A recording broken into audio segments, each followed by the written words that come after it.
Hello అందరికీ welcome back to my channel the demo Parivar. Like, share, subscribe. కొత్తగా చూసే వాళ్ళైతే సబ్స్క్రైబ్ చేసుకోండి. డైరెక్ట్ పాయింట్కి వస్తున్నాను. ఈ రోజు అయితే 7th క్లాస్ నా దగ్గర ఉన్నైతే సెమిస్టర్ 1 ఫోన్లో చూసి రాశాను. 7th class science notes పెట్టాలనుకుంటానండి. ఎవరికైనా యూజ్ అయితే యూజ్ చేసుకోండి. అంటే పిన్ టు పిన్ మొత్తం మన డిఎస్సి లెవెల్లో ఎంత అవసరమో అన్ని పాయింట్స్ రాశాను. ఎవరు టెక్స్ట్ బుక్స్ లేని వాళ్ళు గాబరా పడకుండా చదువుకోవచ్చు. వీడియో చూసి పాజ్ చేసుకుంటూ చదువుకోండి, లేదా దాన్ని నోట్స్ రాసుకోండి. చాలా యూజ్ అవుతుంది. అంటే ఒకసారి దాదాపుగా 7th క్లాస్ సైన్స్ అనేది 6th క్లాస్ సైన్స్కి కంటిన్యూగా ఉందండి. అందులో వచ్చిన మ్యాటరే దాన్ని ఎలాబరేట్ చేసి డీప్గా కృత్యాల రూపంలో ఏంటి ఎక్కడ అనేసి మొత్తం ఇచ్చారనమాట ఎలాబరేట్గా. అంటే ఆ టాపిక్స్కి కంటిన్యూగానే ఉంది. ఇంకా ఫస్ట్ చాప్టర్ వచ్చేసి మొక్కల్లో పోషణ. ఇందులో ఎలాంటి మొక్కలు ఎలాంటి ఆహారాన్ని తీసుకుంటాయి, మొక్కల్లో రకాలు ఏంటివి, వాటిలో ఏమంటారు ఎలాంటి బ్యాక్టీరియా అయితే మంచి బ్యాక్టీరియా, ఇంకా లైకెన్లు, ఈ శిలీంధ్రాలు, శైవలాలు, పూతికాహారులు, శిలీంధ్రాలనే పూతికాహారులు అంటాం కదా, ఇంకా కూజాకార మొక్కలు, కీటకాహార మొక్కలు, ఇట్లాంటి వాటి గురించి మొత్తం ఉంది. సహజీవన సంబంధము వీటి గురించి ఉందన్నమాట. సెకండ్ చాప్టర్ జంతువులలో పోషణ అండి. నేనైతే లాస్ట్ టెట్కి చదివే అప్పుడు డీప్గానే చదివాను. అందుకోసం ఇప్పుడు నేను ప్రిపేర్ చేసే అప్పుడు కూడా నాకు పెద్ద కష్టం అనిపించలేదు. అప్పుడు టైం లేక నేను నోట్స్ రాయలేదు. అందుకే ఇప్పుడు ఇంకో 6 months డిఎస్సికి పట్టొచ్చు అంటున్నారు కాబట్టి రాసుకున్నాను. అది టెక్స్ట్ బుక్స్ లేని పాపానికి. టెక్స్ట్ బుక్స్ ఉంటే ఆ బాధ కూడా ఉండేది కాదు, ఎలాగో చదివే వాళ్ళము.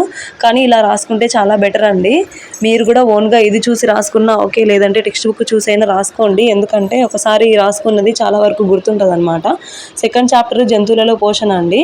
మన మానవులలో పోషణ ఎలా జరుగుతుంది, ఏ ఏ అవయవాల్లో వాటి చక్రం అంటారు కదా, మొత్తం వాటి గురించి మొత్తం ఉందన్నమాట. ఆహారవాహిక, అన్నవాహిక, నోరు, ఆశయకుహరం, ఆహారవాహిక, జీర్ణాశయం, చిన్నపేగు, పెద్దపేగు, పాయు వరకు అనమాట. మొత్తం ఎలా సైకిల్ మొత్తం ఎలా జరుగుతుంది, ఏది ఎంత సైజులో ఉంటుంది, ఎక్కడ ఎలాంటి స్రావాలు విడుదలవుతాయి, వాటి గురించి అనమాట. చిన్నపేగులలో శోషణ ఎలా జరుగుతుంది, మలం ఎలా ఏర్పడుతుంది, పెద్ద పేగు ఎంత పొడవు ఉంటుంది, పెద్ద పేగులో ఎలాంటి లక్షణాలు జరుగుతాయి మనం తిన్న ఆహారం తర్వాత, అలాంటి మొత్తం గురించి ఉంది.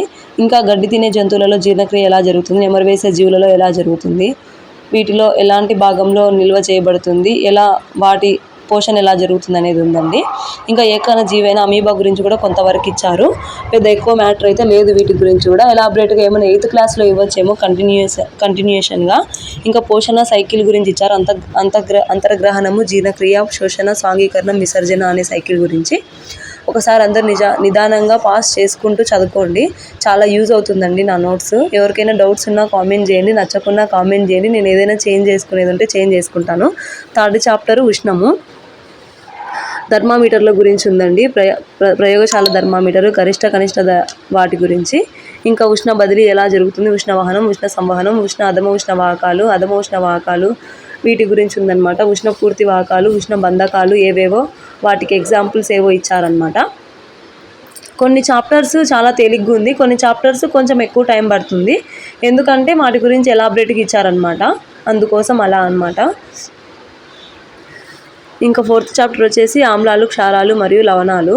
నాకు సైన్స్ అంటే చాలా ఇష్టం అండి. నేను ఇంటర్లో, డిగ్రీలో బైపీసీ బీజెడ్సీ కదా, నాకు బాటనీ, జువాలజీ రాసేటప్పుడు చాలా చాలా ఇంట్రెస్ట్గా ఉంటుంది. అదే ఈ మధ్యలో ఫిజిక్స్, కెమిస్ట్రీ వస్తుంది కదా, ఎస్పెషల్గా ఫిజిక్స్ వచ్చిందంటే నాకు చిరాకు వస్తుంది. చిరాకు అంటే అదొక భయం అనమాట. ఈ లైన్ నాకు గుర్తుంటుందా లేదా అనే ఒక చాలా అపోహలో పడుతుంటాను అనమాట. అందుకోసం కొంచెం భయంగానే పాయింట్స్ రాస్తాను. అది కొంచెం మీరు చూసుకోండి, మీకు నచ్చకుంటే దాన్ని తీసేసుకోవచ్చు. ఇంకా ఈ ఆమ్లాలు, క్షారాల్లో అయితే ఆమ్లం పేరు, అది ఏ పదార్థం నుండి లభ్యమవుతుంది గురించి ఉంది. క్షారం పేరు, అది లభ్యమయ్యే పదార్థం గురించి ఉంది. ప్రకృతిలో లభించే ఆమ్లాల గురించి ఉంది. ఇంకా సూచికలు ఏంటివి, ఫినాప్థలిన్ సూచిక, ఈ సూచికలు ఉన్నాయి కదా, సహజ సూచికలు.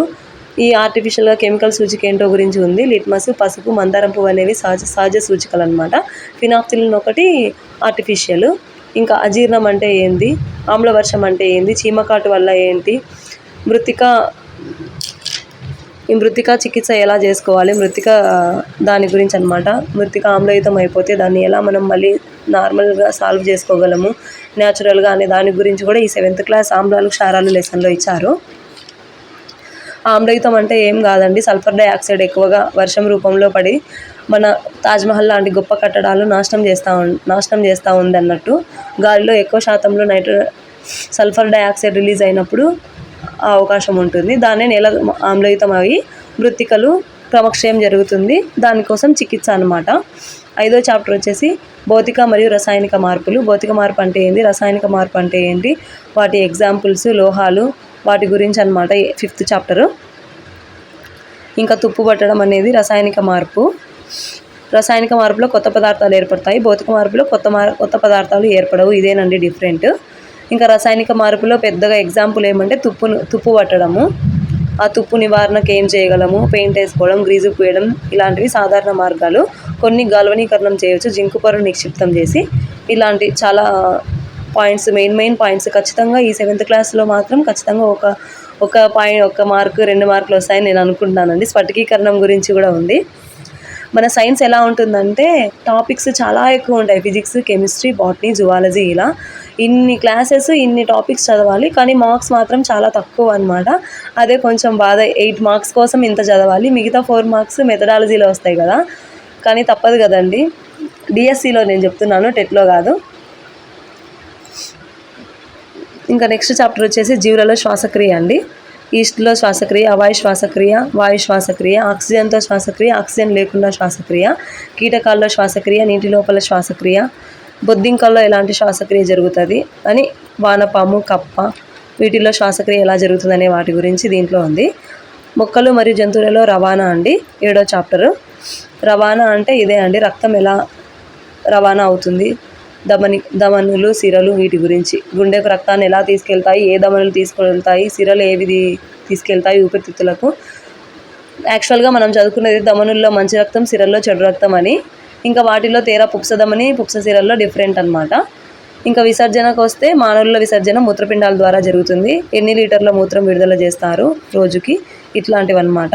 పక్షులు, బల్లులు, పాములు, ఇట్లాంటి వాటిలో ఎలాంటిది రిలీజ్ అవుతుంది, మనుషుల్లో ఎలాంటిది రిలీజ్ అవుతుంది అనే వాటి గురించి అనమాట. మనుషుల్లో అయితే యూరియా అనమాట. ఇంకా డయాలసిస్ గురించి కొంచెం ఉంది. మొక్కల్లో రవాణా గురించి ఉంది, మళ్ళీ పదార్థాల రవాణా. చిన్న బొమ్మ వేసి కూడా మీకు అర్థమయ్యేలాగా పెట్టాను, ఒకసారి చెక్ చేసుకోండి. నచ్చితే ఒక లైక్ చేయండి, కామెంట్ చేయండి. Bye bye.